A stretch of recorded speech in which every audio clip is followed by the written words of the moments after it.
Live from downtown Detroit, Local 4 News at noon starts now. It's one of the busiest travel days of the year. I'm Evrod Cassimy. Coming up, we'll take you inside of Metro Airport, where people are heading in and out of Detroit ahead of Thanksgiving. Oh, and you know the weather always has a big something to do about that. Look at the colors lighting up the radar map on the left. We are getting a wintry mix and snow in some spots, changing to rain. Plus, developing right now, fighting for his life. A Wayne State University police officer shot while investigating car break-ins. And that does top our news this noon, certainly on a somber note. 29-year-old Wayne State University police officer Colin Rose is on life support this noon after being shot last night. Sean Lay is monitoring the investigation into his shooting and also his condition this noon. Sean, any updates? There is an update. We just met just now with the Wayne State University police chief. He's headed back down to Detroit Receiving Hospital to be at Officer Rose's side. Again, he says this officer is in very, very grave condition. What he said to me is that this officer was simply doing his job last night when he was shot. 29-year-old Wayne State police officer Colin Rose is on life support at this hour after being shot in the head last night. His fiancée and his parents are by his side. It's very grave right now. He is on heavy medication and a ventilator. It's very grave at this time. Officer Rose was investigating thefts of GPS devices from vehicles near Wayne State's campus. Police say he found D'Angelo Davis nearby riding a bike, a person known to Wayne State Police. He had assaulted an officer in the past. Officer Rose called for backup but did not put out a distress call. When his backup arrived, Officer Rose was found face down in the street. He had been shot in the head. It sparked a massive manhunt, police eventually catching Davis. Officer Rose had a plan in place with another Wayne State officer that if anything were to happen, that officer was to go get Rose's fiancée, and Rose's parents were given a police escort to the hospital. As much as we're all grieving, I can only imagine, we can all only imagine what the family's going through, particularly their parents, his parents, as well as his fiancée. Back here live, that also includes everyone hurting here at this department and so many other departments really around the country. Governor Snyder weighing in on this a short while ago, Rhonda, saying, quote, our police officers need our support and appreciation. This recent wave of violence against those sworn to protect and serve must end. Let's hope Officer Rose can make a full recovery, and let's never forget the sacrifice he has made in service to his state. That's the very latest right now from the Wayne State Police Department. Rhonda, back to you. Oh, Sean, just so senseless that he was out simply looking into car break-ins for GPS units, right, and he is now fighting for his life. What do we know about this suspected gunman? Yeah, we've been looking into this all morning long. D'Angelo Davis, he's the man under arrest and under suspicion right now. His background is this. In 2009, he pled no contest to an assault. In 2011, he did have two different instances, contacts with Wayne State Police where he had to be arrested by force for being out in the middle of the street. One was in 2011, and then again another one was in 2014. He was charged with assault and battery in all of those cases. But right now, as police tell us, he is just a person of interest right now in the shooting of Officer Rose. Back to you. All right, Sean, thank you. And of course, we will continue to keep you updated on any breaking developments of this story, both here and on clickondetroit.com throughout the day. In the meantime, we want to get to other breaking news we're following from Detroit's west side. That is where a child was discovered with second-degree burns. This is on the 1500 block of Evergreen, just south of Finkel. Police at the scene are telling us that the child was playing with fire and suffered second-degree burns to her body. She has since been transported to the hospital and we are told is doing okay. So thank goodness for that. We do want to get you to a Help Me Hank consumer alert this noon. Toyota is recalling thousands of minivans in the United States over concerns the sliding door can open while it's driving. The recall covers about 744,000 Toyota Sienna minivans from model years of 2011 all the way through this year, 2016. It's because the vehicle's sliding doors motor circuit could be overloaded and open the fuse for the motor, apparently. And if that happens, it would cause the door to begin opening on its own. Toyota says that it is working on a remedy. So we'll keep you updated on that. In the meantime, it is a busy day for travel. So we want to get to Brandon and talk about the weather he's tracking for today and also what to expect for Thanksgiving and the big parade tomorrow. No rain on our parade, right? We're seeing some more and more rain moving in, and some snow still out there. We've talked about this the last couple of days, that the bullseye for what could be some accumulating snow, an inch on grassy surfaces, maybe a little bit more than that, along and north of I-69 in our north zone. That's the blue there. Darker blues here through Caro and Sandusky, just a little bit heavier. Also, Lapeer County getting that snow. All of this wet weather moving north, certainly over the next couple of hours could continue to transition into snow, but the green here on the southern side of I-69 is rain. Right now, temperatures outside 40 degrees, exceeding expectations, which isn't a bad thing, and it's just a sign of what's to come temperature-wise. And even those getting snow in our north zone will eventually transition to rain. And look at this pipeline of rain, goes all the way down basically into the Gulf of Mexico, but continues to pump up through Indiana and into our neck of the woods. So it's better than ice and snow for travel, but we are seeing moderate to heavy rain developing into the mid and late afternoon and evening, which, Rhonda, will make things very tricky travel-wise. You can get your full forecast right there on the weather tab of clickondetroit.com, your 4-zone weather. Thank you. Well, one of the busiest travel days of the year is upon us today. More than 48 million people across the country are expected to hit the roads, the skies, the rails, all to be with their loved ones for the Thanksgiving holiday. Transportation and security officials say that they are prepared for the rush, and Evrod Cassimy is in the heart of it all right now out there at Metro Airport. Doesn't look too bad behind you anyway. Yeah, it's really not that bad. It's supposed to be one of the busiest travel days of the year. But when we came here, well, I'll let you take a look for yourself. Delta right now, not really looking too busy as this guy gives us a big wave. He's looking like he's getting ready to head somewhere warm. But take a look just a little bit further. You can see right there at TSA, there's a little bit of a line as people are getting ready to go through security to get over to their gates. We do want to show you what it looked like just about 12 minutes ago before we got on the air here inside of the McNamara Terminal at Detroit's Metro Airport. Flights, thankfully, are running on time as people were flying out to be with their loved ones ahead of the holiday. And we did get a chance to catch up with several families who were flying out of Detroit today, some of them going to warmer destinations to escape the cold temperatures. Others that we spoke with were just heading out to spend time with friends or family that they haven't seen in quite some time. And we asked each of them what the holiday means to them. Time to get together and eat some good food. It's kind of hectic and kind of crazy, you know, during the weeks, kids in school and all that, so it's nice to just have some downtime. Good Florida food, sitting outside on the patio to eat. And that is the most important part, right? Getting to spend time with your loved ones and eating. And a lot of people said, of course, they're ready to eat the turkey, but also mac and cheese, sweet potato. The good news again in all this is that the flights all look like they are on time. We didn't see any cancellations or delays when we looked on the big board. But again, if you are heading out of Metro Airport here for a last-minute flight to get to Grandma's house, make sure that you check with your airline to make sure that your flight is on time. But so far, Rhonda, everything looks pretty good. All right. Well, I know there's probably some destinations on that big board to places warm, but you have to work tomorrow. I'll see you at the parade. We'll see you in the morning. Okay, sounds good, Evrod. Thank you. It's the event that everyone in Metro Detroit looks forward to, and we are less than a day away now. We want you to wake up with us tomorrow and spend the entire morning for our special coverage of America's Thanksgiving Parade presented by Art Van.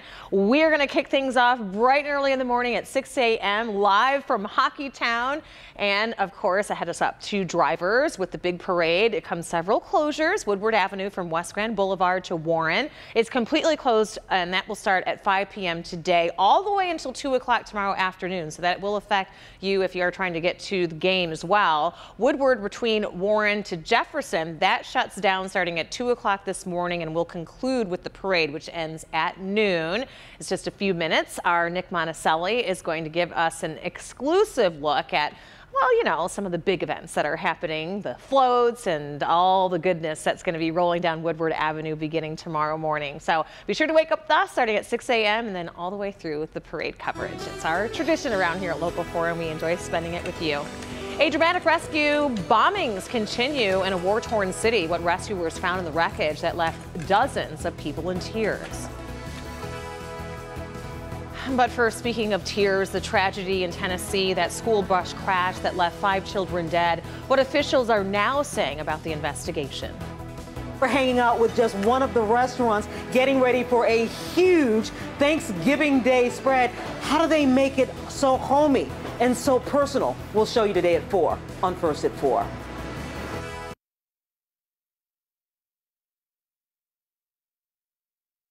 We know there. Welcome back, everybody. We are getting new details about emerging about that school bus driver and the crash that claimed the lives of those 5 beautiful children in Chattanooga, Tennessee. Investigators are now uncovering Jonathan Walker's less than perfect driving record. It shows that he was involved in a minor bus accident 5 months ago before this latest crash. Meanwhile, the mother of a 6-year-old student killed is saying that she had concerns about Walker this entire time. Every day they come home, they complaining about the school bus. I've been calling complaining about this bus driver since August. I done called the Board of Education. I done called the school. The bus driver is charged with 5 counts of vehicular homicide. New video shows the dramatic rescue of a young girl from Aleppo. You see here rescuers digging through the rubble of a partly destroyed building and then pulling a young girl through a small hole. A second video shows what appears to be the same girl being carried into the street. Warplanes and helicopters are still bombing areas in the rebel-held eastern neighborhoods, killing at least 27 people in the past 3 days. President-elect Donald Trump making his next cabinet pick and speaking out against a controversial ultra-conservative group. We are learning that South Carolina Governor Nikki Haley is going to be serving as the U.S. ambassador to the United Nations. The 2-term governor is the daughter of Indian immigrants and the first woman to hold the position in South Carolina. Today, Donald Trump says that he disavows the alt-right movement. It's a movement that holds white nationalists and anti-Semitic ideologies. There's a lot more to come here on Local 4 News at noon. We're going to send things back out to Nick Monticelli, who is live with a preview of all the parade excitement. We need something to smile about, Nick. Rhonda, good afternoon to you. The parade is tomorrow, but the floats are already out, and they'll be traveling down Woodward pretty soon. A live exclusive look at America's Thanksgiving Day Parade next on Local 4 News today. But first, Brandon, many people wondering, is the rain going to affect us? Well, we know the rain is going to hit those floats out there today. The floats can handle it. The people, on the other hand, not so much. We'll have your Thanksgiving forecast next. If you're A good Wednesday afternoon, everybody. The big travel day, so we'll get right into it. If anybody is expecting friends and family, or if you're still having to head out, 40 degrees out there, feels like 33, but the air temperature is around Metro Detroit mostly warm enough for this all to be rain. It's a lot of light rain right now, and even the snow in our north zone is fairly light. A coating to an inch, maybe on some grassy surfaces through the next couple of hours, and then it transitions everywhere to plain old rain. Look at this pipeline, goes all the way down into the deep south, keeps feeding up here, and this still is a concern for travelers. Not so much in the way of big problems out at Metro Airport, but driving in and around all across the Great Lakes region for the late afternoon and evening hours, hydroplaning, heavy rain pockets, visibility problems. So those are all concerns that you just need to keep in the back of your mind as you're heading out. 40 degrees now, and it's roughly where we'll stay. Make it a little bit warmer than that, but as that heavier rain comes down, it will cool the air. Mid-afternoon into the evening hours will be that heaviest rain coming down. Temperatures probably staying a little bit too warm for snow, but again in our north zone and maybe northern parts of our west zone over into Livingston County, watch out for a little bit of wet snow to maybe mix back in, but primary rain threat. 35 degrees overnight, evening rain showers, and then just scattered about as we head through the overnight hours. Here's the big question, America's Thanksgiving Parade, 9 a.m. We'll be with you live from 6 to 9 and keep you updated, but I do believe it'll be just isolated stuff overnight. And then as we get into parade time, cloudy, but mainly on the dry side. A little bit of spit and drizzle still could be left over as we show you the model, bringing in some of that heavier rain through the late afternoon and evening. Overnight, things start to really unwind here, which is good. Here is 8 o'clock in the morning, not showing much in the vicinity, but still thick enough cloud cover where we get a little bit of drizzle from the low clouds. But that should be about it. I'm anticipating pretty nice conditions through the parade, which means probably upper 30s to low 40s. That is manageable, Rhonda, as we expect decent conditions heading out and about for, you know, traveling to friends and family. We've got the big Lions game. Everything should be good to go. Just a little rain-snow mix chance Friday afternoon for shoppers. Yeah, we'll be indoor for that anyway, so it should all work out. Of course, this is the view along Woodward Avenue from last year. We'll do it again this year. It's part of our Local 4 tradition to bring you the parade, but there's nothing like being on Woodward to watch it in person. Let's get out to Nick Monticelli with the preview.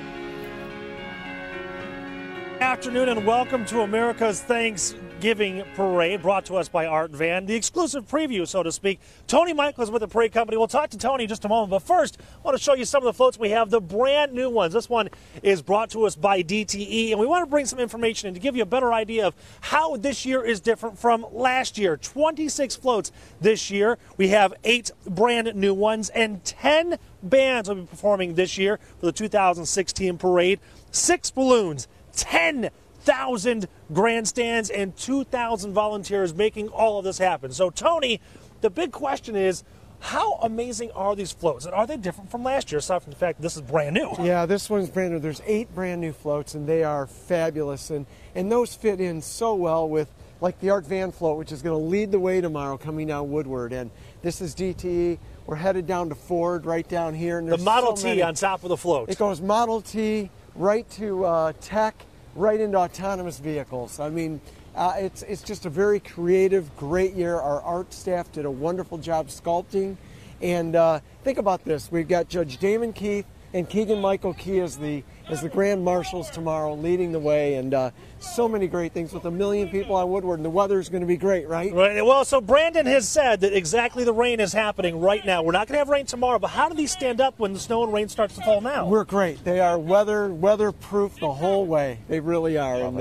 And people are just going to love what they see. They really are. Awesome. All right, Yeah. Tony, we're excited. Thank We you. can't wait for tomorrow morning. Thank you so much. Tomorrow afternoon, we'll have live coverage all morning long, starting at 6 a.m. I'll be at the Turkey Trot kicking off the run, the 5K and 10K.